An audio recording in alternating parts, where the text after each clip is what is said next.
الشیطان الرجیم بسم اللہ الرحمن الرحیم۔ آج میں بہت ہی اہم بات بتاتا ہوں، ذرا اس کو نوٹ کر لیں کہ جہمی صاحب کے نزدیک محالات میں فرق مراتب نہیں ہے، ہر محال غیر مقدور ہے، نوٹوریس ہے اور ایک ہی حکم ہے۔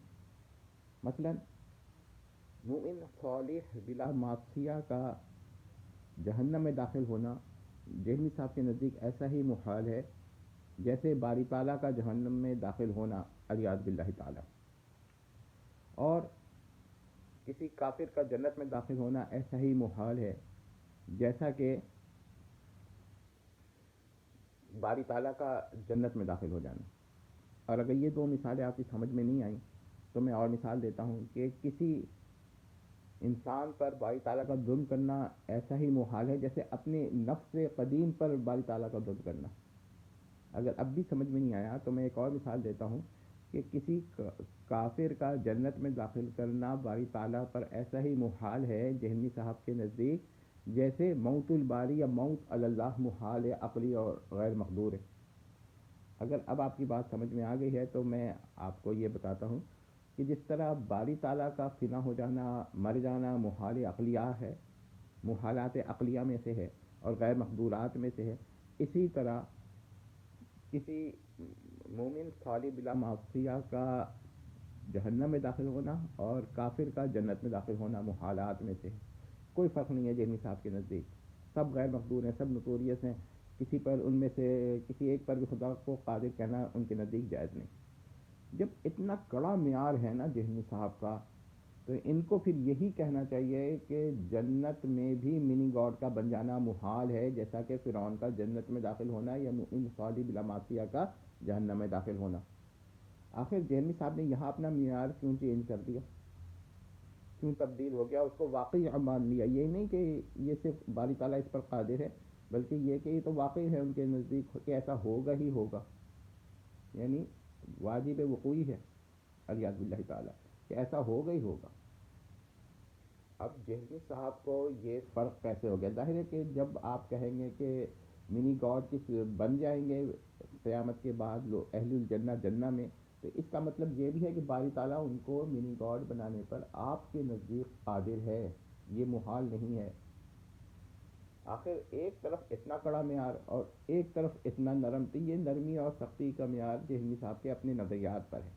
حالانکہ ان کو یہ کہنا چاہیے تھا کہ بھائی جن صفات سے انسان منی گاڈ بن سکتا ہے وہ صفات کا ملنا ہی محال ہے، ایسا ہی جیسے باری تعالیٰ پر موت محال ہے، موت اللہ محال ہے، باری تعالیٰ کا حی سے غیر حی ہو جانا محال ہے، اسی طرح منی گاڈز کا بن جانا محال ہے، محال عقلی ہے، غیر مقدور ہے، نوٹوریس ہے۔ اور جو صفات ملیں گی ان سے انسان منی گاڈ نہیں بن سکے گا، یعنی اگر کسی صفت سے انسان منی گاڈ بن جائے گا تو وہ صفت کا ملنا ہی محال ہے، اور اگر کوئی صفت ملے گی انسان کو تو اس صفت سے منی گاڈ بننا محال ہے۔ ذرا یہ ساری باتیں دیکھ لیں تو جہمی صاحب کا کوئی اصول نہیں، کوئی قاعدہ نہیں۔ اس کا مطلب تو یہ بھی نکلا کہ جہمی صاحب نے شرک کو پھیلانے کی کوشش کی ہے۔ اب آپ لوگوں کو یہ حیرت ہوگی کہ ایسا کیوں کیا؟ ہاں، ایسا شاید اس لیے کیا کہ کہیں کہیں یہ آریہ سماجی اور معتزلی فکر کے بعض نظریات سے متفق ہیں اور مرمنس کے بھی بعض نظریات سے متفق ہیں، تمام سے تو کسی کے نہیں ہیں مگر بعض چیزیں انہوں نے سب سے اڈاپٹ کی ہوئی ہیں یا بورو کی ہوئی ہیں۔ تو آپ دیکھ لیں، ہم پھر کہتے ہیں کہ جب آپ کا معیار اتنا سخت ہے کہ آپ فرعون یا کسی بھی کافر کو جنت میں داخل کرنے پہ باری تعالیٰ کو قادر نہیں مانتے، تو پھر آپ یہ کس طرح کہہ سکتے ہیں کہ جنت میں اہل الجنہ جو ہے ان کو باری تعالیٰ منی گاڈ بنانے پہ قادر ہے؟ جب قادر ہی نہیں ہے تو بنیں گے بھی نہیں۔ یا آپ کہیے کہ باری تعالیٰ تو قادر نہیں ہے، خود بخود بن جائیں گے، بغیر قدرت باری کے خود بخود بن جائیں گے، باری تعالیٰ بنائے نہ بنائے اس سے کوئی وہ نہیں ہے، باری تعالیٰ ان کو بنانے پہ قادر ہو یا نہ ہو اس سے کوئی آپ کو وہ نہیں ہے، کیا آپ یہ کہنا چاہتے ہیں؟ تو دیکھیں کہ جہمی صاحب کا کوئی اصول نہیں ہے، اسی پر ہی رہتے نا کہ محالات میں فرق مراتب نہیں ہے، تمام فرق مراتب نہیں ہے، تمام محالات ایک قسم کے ہیں۔ جیسے باری تعالیٰ پر موت اسی طرح محال ہے جس طرح فرعون کا جنت میں جانا یا مومن صالح بلا معصیہ کا جہنم میں جانا، اور اگر یہی بات ہے تو پھر یہ بھی کہہ دیتے نا کہ اہل الجنہ کا جنت میں منی گاڈ بننا بھی اسی طرح محال ہے. اب آپ جو دو صفات ثابت کرنا چاہتے ہیں تو ہم ان پوچھتے ہیں کہ کیا ان دو صفات ملنے سے انسان منی گاڈ بن جائے گا؟ اگر آپ کہتے ہیں کہ ہاں انسان منی گاڈ بن جائے گا تو ہم کہتے ہیں پھر یہ صفات کا ملنا محال ہے. اور اب آپ کو قرآن کی تفسیر محالات کے مطابق کرنی ہوگی کہ جو چیز محال ہے ایسی تفسیر کریں کہ محال لازم نہ ہے. اور اگر آپ کہتے ہیں کہ نہیں ان سے منی گاڈ نہیں بنے گا تو پھر آپ کو صاف کہنا تھا. اب آپ نے یہ کہنا شروع کیا کہ سمجھانے کے لیے، تو پھر سمجھانے کے لیے محالات عقلیہ ہی رہ گئے، نوٹوریس چیزیں ہی رہ گئی ہیں. یہ تو بہت ہی غلط بات ہے. یہ سمجھانا نہیں ہے. یہ ہم کہتے ہیں آپ کوئی اس طرح کی بات کریں کہ بھائی باری تعالیٰ کے سمجھانے کے لیے یہ کہے کہ موت اللہ جو ہے اس کو واقع فرض کر لے، کیونکہ منی گاڈ کسی بھی انسان کا منی گاڈ بن جانا ایسا ہی محال ہے جیسے باری تعالیٰ کا خدا نہ رہنا، خدا سے غیر خدا ہو جانا. کچھ سمجھ میں آ رہی ہے بات؟ اگر سمجھ میں آ رہی ہے تو آپ نے پھر اپنے قول کو نظر ثانی کرنی ہے اور توبہ کرنا ہے، وہ بھی انکنڈیشنل. ورنہ ہم کہیں گے کہ آپ اسلام کے اندر پولیتھزم لا رہے ہیں، کیونکہ آپ منی گاڈس کے قائل ہیں کہ قیامت کے بعد یہ فیوچرسٹک پولیتھزم ہے تو پولیتھزم ہی، یا ہینوتھزم ہی کہہ لیں اس کو، ہینس تو ہینوتھزم ہی، ٹھیک ہے، یا مونولیٹری کہہ لیں. یہ تینوں میں سے کوئی ایک چیز ضرور ہے، لیکن پولیتھزم یقینی ہے. آپ مونولیٹری کہیے یا اس کو آپ کیا کہتے ہیں ہینوتھزم کہہ دیجیے، لیکن ہے پولیتھزم. تو توبہ کرنی چاہیے اور یہ نہ کہنا چاہیے سمجھانے کے لیے. کیا کوئی کہہ دے کہ میں نے سمجھانے کے لیے کہہ دیا باری تعالیٰ جو ہے وہ فنا ہو جائے گا لیاذ باللہ تعالیٰ، کوئی مانے گا بات؟ یہ تو اس کا مطلب یہ ہوا کہ صاحب نے بہت بڑی غلطی کی ہے اور اب وہ اپنے آپ کو بچانے کے لیے ادھر ادھر سے کچھ صحیح کر رہے ہیں، لیکن غلطی اپنی تسلیم نہیں کر رہے. کہہ دینا کہ غلطی کی ہے، توبہ کیا ہے. پھر میں ان کو بتا سکتا ہوں کہ جن صاحب کے نزدیک فرعون کا جنت میں جانا محال ہے اور باری تعالیٰ کو اس پر قادر کہنا کفر ہے، وہ کہہ رہے ہیں کہ مخلوق جو ہے وہ بعض مخلوقات جو ہے جنت میں منی گاڈ بن جائے گی، یا بعض انسان جنت میں منی گاڈ بن جائیں گے.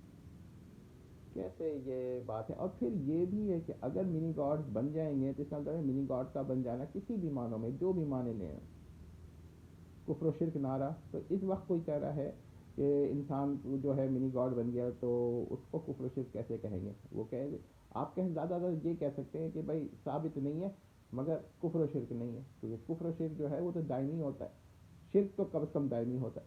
کفر یہ ہے کہ شریعت کے بدلنے سے چینج ہو سکتا ہے. مثلا کسی دور میں سجدہ تعظیمی جائز تھا، آج حرام ہے، تو جو آج جائز کہے گا وہ کفر ہو جائے گا، کیونکہ نص قطعی سے ثابت ہے، اجماع ہے، ضروریات دین ہے کہ غیر اللہ کو سجدہ حرام ہے. جو اس کا انکار کرے گا وہ کافر ہو جائے گا. ہاں اگر کوئی کر لیتا ہے غیر اللہ کو سجدہ تعظیمی تو وہ بہت بڑا گناہ کرتا ہے اور بعض کے نزدیک کفر بھی کرتا ہے. تو آپ لوگ یہ مسئلے کو سمجھ لیں کہ جہمی صاحب کا کوئی اصول نہیں، کوئی قاعدہ نہیں. سمجھانے کے لیے وہ کفریات سے کفریہ مثال دے دیتے ہیں. ابھی توحید کے لیے کیا کہا تھا کہ انبیاء لیاذ باللہ اپنا، میں اب بولنا نہیں چاہتا وہ لفظ نہیں روک سکتے. تو اب آپ مجھے بتائیے کہ جہمی صاحب نے یہ ایسے جملے کیوں کہے تھے؟ یہ سمجھانے کے لیے نہیں ہے، یہ توہین کے لیے ہیں. اور یہ جو انہوں نے کہا ہے کہ منی گاڈ کا بننا ہی کوئی سمجھانے کی بات نہیں ہے. یہ آپ کے وہاں پلورلٹی آف گاڈ، ٹھیک ہے، ایک ہوا ایٹرنل گاڈ، باقی ہوئے نان ایٹرنل گاڈ. یہ عقیدہ اسلام میں داخل کرنے کے لیے ہے.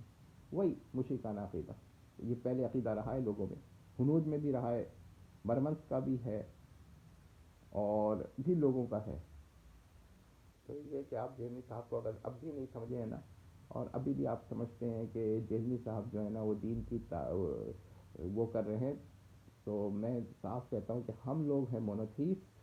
یہ ایک طرف ایتھیسٹ ہیں اور ایک طرف پالیتھیسٹ ہیں، اور اس پالیتھیسٹ میں جہمی صاحب ہینوتھیسٹ ہیں.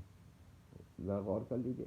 اور ابھی بھی اگر آپ لوگ نہیں سمجھتے ہیں کہ جہمی صاحب اسلام کے مخالف ہیں، اور یہی وجہ ہے کہ میں جہمی صاحب کو اسلام کے لیے اتنا بڑا خطرہ سمجھتا ہوں کہ اتنا بڑا تو غلام احمد پرویز بھی خطرہ نہیں تھا. ابھی بھی لوگ اس کے سپورٹ پر ہیں، بس اللہ ان کو ہدایت دے. کیونکہ جہمی صاحب کے بارے میں میرا اپنا یہ ہے کہ یہ کفر کے اتنے شائق ہو چکے ہیں کہ ان کے نزدیک منی گاڈ کا عقیدہ بھی کفر نظر نہیں آ رہا. یہ شرک کے اتنے مداح ہو چکے ہیں کہ ان کو منی گاڈ کا عقیدہ بھی شرک نظر نہیں آ رہا. کیا کہا جائے؟